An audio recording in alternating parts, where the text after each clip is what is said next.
Welcome once again to another edition of Whatcha Readin. People ask me all the time, hey Chuck, what are you reading? They want to know, I guess, my standpoint from a viewpoint of a professional writer, my criticisms. Sometimes they just want to start a fight between me and another writer because they'll, what do you think of this? Knowing that I won't like it. But I don't want to report on stuff I don't like, which is why there was no Whatcha Readin last week. Because what I read last week was a bunch of disheartening, poorly done comics that I'm not even going to dignify with a name. So I just read some comics that just weren't very good, and it's kind of a downer. And I think we all have this feeling, whether you read comics or not. I mean, if you watch some new show or new movie on one of the streaming services, and it's such a huge disappointment that you gotta turn around and watch something is good, basically to cleanse your palate, to restore your faith in the arts. And that's pretty much what I did. I turned to comic book comfort food. I started reading this massive reprint volume of Dale Evans comics from the 1950s because I knew they would at least be competently written and drawn. Now, there's an outfit called Guadanaland Comics, and what they do is they take public domain comic books, they scan them, and they put them in these relatively inexpensive collections, paperback collections, and they do a pretty good job scanning. And of course, even though some of these get a little pricey, it's a lot cheaper than buying the original comics. And I like collecting comics, that's cool, but there's a lot of comics I would just like to read. And this series of Dale Evans comics from Dell, I've always wanted to read them in Guadanaland, which is available on Amazon and available at their own website. They provided the opportunity for me to look at comics that would have cost me hundreds and hundreds of dollars to buy on eBay.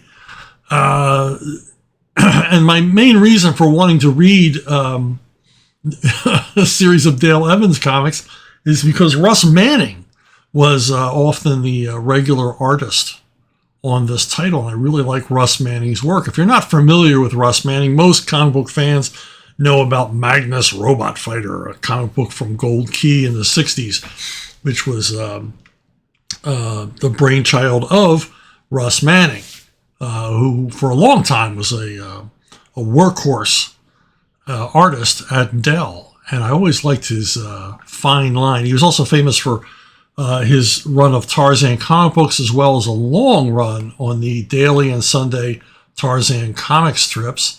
And of course, Manning was the first comic artist to handle Star Wars. There was a Star Wars daily and Sunday comic strip, and Manning was given the job of writing and drawing it. And it was a huge deal at the time because everybody was anxious to see more Star Wars. And Russ Manning was really the first creator to take a crack at an expanded universe, utilizing these characters. And, perfect choice coming from Magnus Robot Fighter and his ability to draw, believable aliens, machinery, and his likenesses of the main characters are pretty good. Now, and that's why I wanted to read these Dale Evans comics, because Manning, just an excellent artist, could draw just anything, believable environments, animals, vehicles. He was a big car nut. Drew a lot of cartoon magazine comics in the early 60s. And it's just this draftsmanship, that clean line, excellent clarity in the storytelling. It makes these fun stories.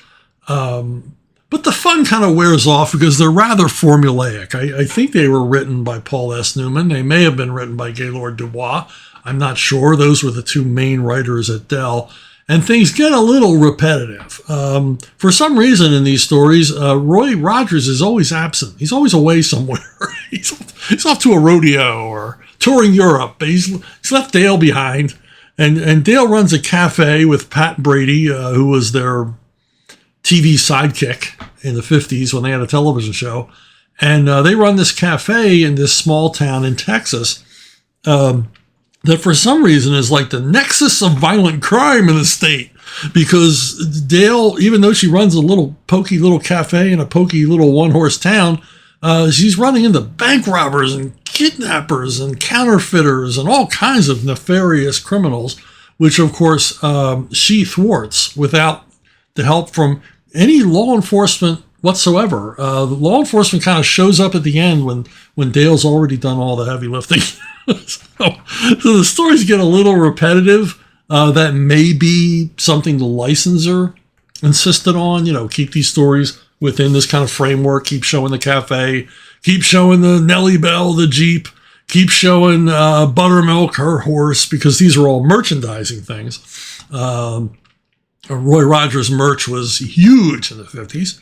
The comics and the television show were helping to sell that stuff. So maybe there was somewhat of a restriction on that.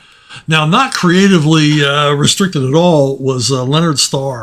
Leonard Starr on one of the greatest comic strips, American comic strips of all time, Mary Perkins on Stage. And I picked out volume 8 to read.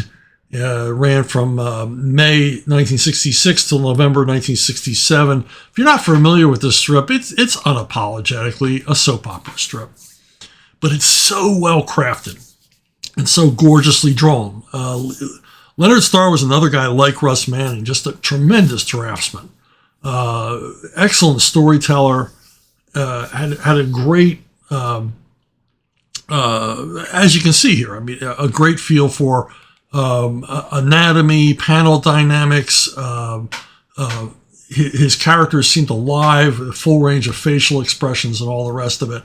And Mary Perkins is an interesting character. She's a typical soap opera heroine, often put upon, but strong-willed. She's a capable woman, not a Mary Sue. She has her flaws. And the Starr in a lot of these stories gets into some deep psychological stuff, which was a kind of a thing in the 60s. Everybody was into psychology, and the characters in these stories are often troubled in one way or another, with one neuroses following another. And in this volume, we have stories. We have kind of a Cold War thriller with Mary somehow involved with Soviet spies. We have a story about a superhero television show, and this was at the height of the popularity of the Batman television show, so it's not hard to figure out why Starr was interested in doing that. We have Mary as a actress in both TV, movie, and stage. She's always busy, always in the band. She runs across a lot of ne'er-do-well characters, and there's a gangster character who comes in and out of her life, but he's kind of the gangster with a heart of gold, but causing all kinds of complications for her. Like I said, it's a soap opera strip, but it's a smart adult approach to the genre. It never gets overly sentimental or weepy or soapy or sloppy. The characters are engaging. There's a lot of humor. Starr had a very dry sense of humor, which his characters share, and it's just you really need to give it a try. There's a full, I think, 15 or 18 volume set available. I believe they're still relatively inexpensive, and just really nice collections shot from syndicate proofs to display this art as clearly as it deserves to be shown, because you can see here Starr had a very fine line, and just a master comic book storyteller and comic strip storyteller. I talked about in the last episode. I talked about this book of Popeye the Sailor Man, reprints of Bud Sajendorf stuff from 1964, 1965, and I was literally in the midst of reading it when I did the video. I've since finished the book, and I have to say I'm much more enthusiastic now. The first story wasn't that great. It was a six month long story in which Sajendorf has this folk singer character, because I guess that was a thing in '64, and